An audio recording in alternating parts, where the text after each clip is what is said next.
जय Hind defence lovers. आज की टॉप हेडलाइंस कुछ इस प्रकार है।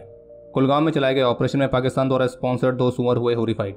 साउथ चाइना सी में ऑपरेशन डिप्लॉयमेंट के लिए इंडियन नेवी की 3 वॉरशिप पहुंच चुकी है सिंगापुर। पाकिस्तान ने किया क्लेम कि भारत ने 2024 में 15 बार किया है उनके एयर स्पेस का उल्लंघन। आकाश मिसाइल को एक्सपोर्ट करने पर चल रही है बातचीत। और चीन ने यूके के रक्षा मंत्रालय का डेटा किया हैक।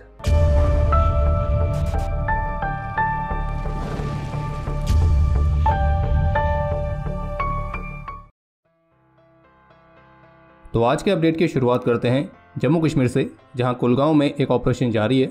ऑफिशियल स्टेटमेंट के मुताबिक कुछ ऐसे स्पेसिफिक इंटेलिजेंस इनपुट्स मिले थे कि कुलगाम के रेडवानी इलाके में कुछ आतंकी मौजूद हैं और इन्हीं स्पेसिफिक इनपुट्स के आधार पर इंडियन आर्मी और जम्मू कश्मीर पुलिस ने एक जॉइंट ऑपरेशन लॉन्च किया था। और यह ऑपरेशन कल रात को लॉन्च किया गया था और इसी ऑपरेशन के तहत यहाँ पे मौजूद पाकिस्तान द्वारा स्पॉन्सर्ड आतंकियों के साथ एक मुठभेड़ होने की रिपोर्ट सामने आई है।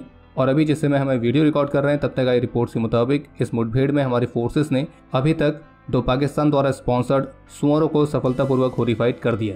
बाकी ये जो ऑपरेशन है ये अभी भी जारी है और अन्य डिटेल्स आनी बाकी है। इस पर जो भी अपडेट्स रहेंगे हमारे डिफेंस अपडेट्स से आपको उसकी जानकारी मिलती रहेगी, लेकिन क्विक अपडेट्स के लिए हमारे ऑफिशियल टेलीग्राम चैनल से जरूर जुड़ें। अब आगे वो बात अलग है कि हमारे देश में कुछ हैं जिनको ये सारी चीज़ें स्टंटबाजी लगती हैं और अब तो कुछ ऐसे भी निकल के सामने आ रहे हैं जिनकी स्टेटमेंट्स देखकर तो मानो ये लग रहा है कि वो मानते ही नहीं है कि इतने वर्षों से जो भारत आतंकवाद की समस्या का सामना कर रहा है तो वो पाकिस्तान द्वारा स्पॉन्सर्ड है, बल्कि उनको तो ये लगता है कि भारत के ही कुछ ऑर्गेनाइजेशन हैं जो ये सब कराते हैं। बाकी हम किसकी और क्या बात कर रहे हैं हमें लगता है कि वो आपको अच्छी तरह से पता है। वो तो शुक्र है कि तुकाराम ओमरे जैसे वीरों की वजह से 26/11 जैसे हमले में शामिल पाकिस्तान का आतंकी अजमल कसाब जिंदा पकड़ा गया था। अगर वो जिंदा पकड़ा नहीं जाता तो फिर तो उसके बाद इस हमले को किस रूप से दिखाया जाने वाला था वो भी आप अच्छी तरह से जानते होंगे। साउथ चाइना सी में ईस्टर्न फ्लीट डिप्लॉयमेंट के हिस्से के तौर पर इंडियन नेवी की 3 शिप्स INS दिल्ली, INS शक्ति और INS किल्टन तो ये 6 मई को सिंगापुर पहुंच चुकी है। और इंडियन नेवी की इन तीनों शिप्स की जो विजिट है वो साउथ चाइना सी में इंडियन नेवी की ईस्टर्न फ्लीट के ऑपरेशनल डिप्लॉयमेंट के हिस्से के तौर पर है, जो कि दोनों मैरीटाइम नेशंस के बीच फ्रेंडशिप और कॉपरेशन को बढ़ावा देगा। और इस दौरान भारत और सिंगापुर की नेवी संयुक्त रूप से मिलकर कई सारी एक्टिविटीज़ में भी शामिल होंगी। और ऑफिशियल स्टेटमेंट के मुताबिक भारत और सिंगापुर लगभग 3 दशकों से एक मजबूत रिलेशंस को मेंटेन करते आ रहे हैं, जिसमें इस तरह की विजिट्स, एक दूसरे के साथ बेस्ट प्रैक्टिसेस को शेयर करना, अलग अलग ट्रेनिंग एक्टिविटीज़ में शामिल होना, तो इस तरह की एक्टिविटीज़ कंडक्ट करते रहते हैं। और रिसेंट डिप्लॉयमेंट दोनों देशों की नेवीज़ के बीच के स्ट्रॉन्ग लिंक को दर्शाती है। इसके अलावा एक और अपडेट है कि चीन और ताइवान के तनाव के बीच मंगलवार को जर्मनी ने अपनी 2 वॉरशिप्स इंडो पैसिफिक रीजन में भेजी है ताकि इस रीजन में अपने मिलिट्री प्रेजेंस को मजबूत कर सकें। और आपको बता दें कि यूरोप के फॉरेन ट्रेड का जो 40% हिस्सा है तो वो साउथ चाइना सी से होकर ही गुजरता है। और जैसे कि आप सभी जानते होंगे कि चीन तो लगभग पूरे साउथ चाइना सी को ही अपना हिस्सा बताता है और चीन के जो ये सारे दावे हैं ये किसी भी लीगल बेसिस पर है ही नहीं। तो ऐसे में इस रीजन में बाकी देशों की मिलिट्री प्रेजेंस को भी मजबूत करना बेहद जरूरी है। तो एक बार फिर से बनाना रिपब्लिक ऑफ पाकिस्तान की सबसे बड़ी पॉलिटिकल पार्टी की प्रोपेगेंडा विंग के सीनियर ऑफिशियल ने भारत पर कुछ नई तरह की टिप्पणियां करी हैं, कुछ नई तरह की अपनी बातें रखी हैं। और जैसे कि हमने आपको कहा कि पाकिस्तान की सबसे बड़ी पॉलिटिकल पार्टी, तो यहाँ पे हम ना तो इमरान खान वाली PTI की बात कर रहे हैं, ना नवाज शरीफ वाली PMLN की, और ना ही किसी और छोटी मोटी पार्टी की। हम बात कर रहे हैं पाकिस्तान की सबसे बड़ी पॉलिटिकल पार्टी, और वो कौन है? पाकिस्तान की आर्मी। और इनका जो प्रोपेगेंडा विंग है जिसको हम जानते हैं ISPR के नाम से, तो इनकी DG ने एक प्रेस कॉन्फ्रेंस कंडक्ट करी थी और ये प्रेस कॉन्फ्रेंस भी 9 मई से 2 दिन पहले हुई है। अब जिन्हें याद नहीं है उन्हें ये भी याद दिलाते हैं कि पिछले साल यानी कि 2023 में 9 मई को पाकिस्तान के पूर्व प्रधानमंत्री इमरान खान को गिरफ्तार किया गया था।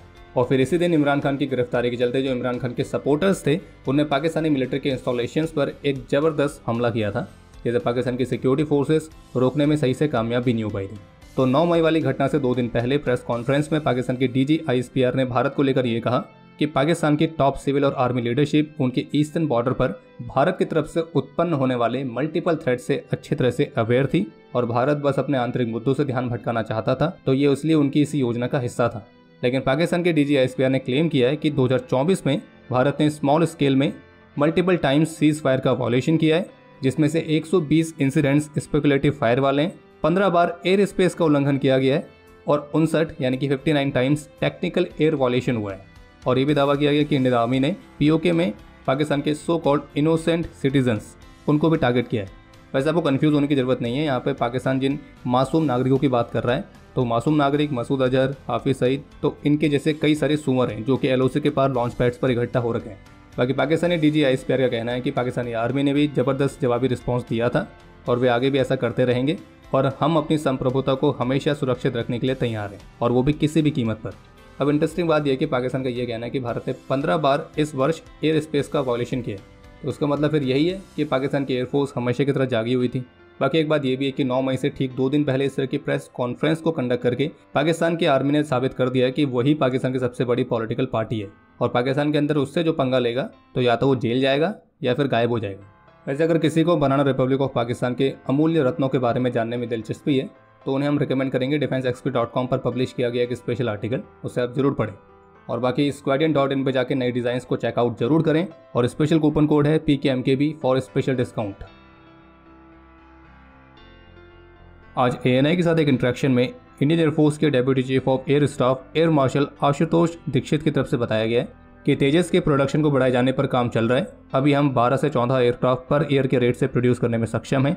अगले वर्ष हम इस कैपेबिलिटी को 16 एयरक्राफ्ट पर ईयर तक टच करेंगे और फिर उसके बाद ये कैपेबिलिटी 24 एयरक्राफ्ट पर ईयर तक बढ़ाई जाएगी। उनका यह भी कहना था कि HAL के लिए हमारे पास ऑर्डर्स हैं। हमने ऑलरेडी 83 तेजस फाइटर्स के लिए ऑर्डर्स प्लेस कर रखे हैं, जबकि 97 एडिशनल तेजस फाइटर्स के लिए डिस्कशन ऑलरेडी चल रहा है। बाकी तेजस के फ्यूचर वेरिएंट्स अंडर डेवलपमेंट है और वो भी ऑर्डर किए जाएंगे। तो इसलिए जिस अमाउंट में हम फाइटर जेट्स के ऑर्डर्स देंगे तो बहुत बड़ी संख्या में है और ये ट्रेंड आगे भी जारी रहेगा।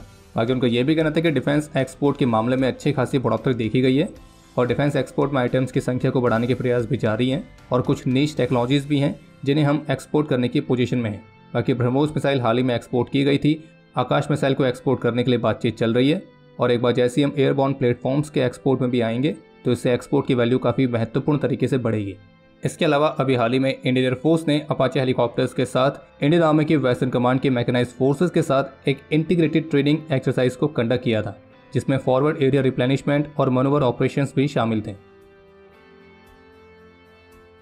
स्काई न्यूज की रिपोर्ट के मुताबिक यूके के रक्षा मंत्रालय का महत्वपूर्ण डेटा हैक होने का मामला सामने आया है और इस हैकिंग के पीछे चीन को जिम्मेदार बताया जा रहा है। और मीडिया रिपोर्ट्स के मुताबिक यूके के रक्षा मंत्रालय का जो डेटा हैक हुआ है उसमें उनके रक्षा मंत्रालय द्वारा इस्तेमाल किए जाने वाले थर्ड पार्टी पेरोल सिस्टम का डेटा भी शामिल है, जिसमें यूके आर्म्ड फोर्सेस के करंट और पास्ट मेंबर्स के नेम्स और बैंक डिटेल्स इंक्लूड हैं। और इस साइबर हमले में इन डेटा को मुख्य रूप से टारगेट किया गया था। हालांकि यूके ऑफिशियल ने किसी भी कंट्री का नाम डायरेक्टली नहीं लिया है कि इस हैकिंग के पीछे कौन है, लेकिन अलग अलग मीडिया रिपोर्ट्स में दावा किया जा रहा है कि इस हैकिंग के पीछे मुख्य रूप से चीन शामिल हो सकता है और इसमें मुख्य रूप से चाइना के state sponsored hacking group APT31 का नाम सामने आ रहा है। बाकी पिछले डिफेंस अपडेट में हमने आपको एक इंसिडेंट के बारे में बताया था जिसमें चाइना के J-10 फाइटर जेट ने ऑस्ट्रेलियन नेवी के MS-60R हेलीकॉप्टर के सामने काफ़ी अनसेफ तरीके से फ्लेयर्स को ड्रॉप किया था। और अब इस मामले पर चीन की तरफ से ऑफिशियल स्टेटमेंट सामने आ गई है और जैसे कि उम्मीद थी चीन ने बिल्कुल वैसा ही कहा है कि जो ऑस्ट्रेलियन एयरक्राफ्ट था वो चीन के एयर स्पेस के बहुत ही क्लोज रेंज में उड़ान भर रहा था और चीन ने ऑस्ट्रेलियन एयरक्राफ्ट की इस उड़ान को एक उकसाने वाला मूव बताया और फिर इसीलिए उस ऑस्ट्रेलियन एयरक्राफ्ट को वार्न करने के लिए चाइनीज जेट ने फ्लेयर्स ड्रॉप करी थी। बाकी पिछले डिफेंस अपडेट में हमने आपको बता दिया था कि चीन की तरफ से इसी तरह की स्टेटमेंट आने वाली है। बाकी अब समय है आज के इतिहास का। आज के दिन 1997 में त्रिपुरा में इंसर्जेंट्स का मुकाबला करते हुए CRPF के 17 वीरों ने अपना सर्वोच्च बलिदान दिया था। आज के दिन 2010 में जम्मू कश्मीर में एक ऑपरेशन के दौरान अपने अदम्य साहस और वीरता का परिचय देते हुए लांस नायक अनूप कुमार शर्मा वीर गति को प्राप्त हुए थे और इन्हें मरणोपरांत शौर्य चक्र से सम्मानित किया गया। आज के दिन 1994 में ऑपरेशन मेघदूत में कैप्टन सुनील खोकर वीर गति को प्राप्त हुए थे और इन्हें मरणोपरांत वीर चक्र से सम्मानित किया गया। और आज भारत की बॉर्डर रोड्स ऑर्गेनाइजेशन यानी कि BRO का 65th रेजिंग डे भी है। तो चलिए आपके लिए आज का प्रश्न यह है कि BRO भारत में किस रक्षा मंत्रालय के अंडर आती है। और अब समय है आज के टॉप 3 कमेंट्स का, जो ये रहे आपकी स्क्रीन पर।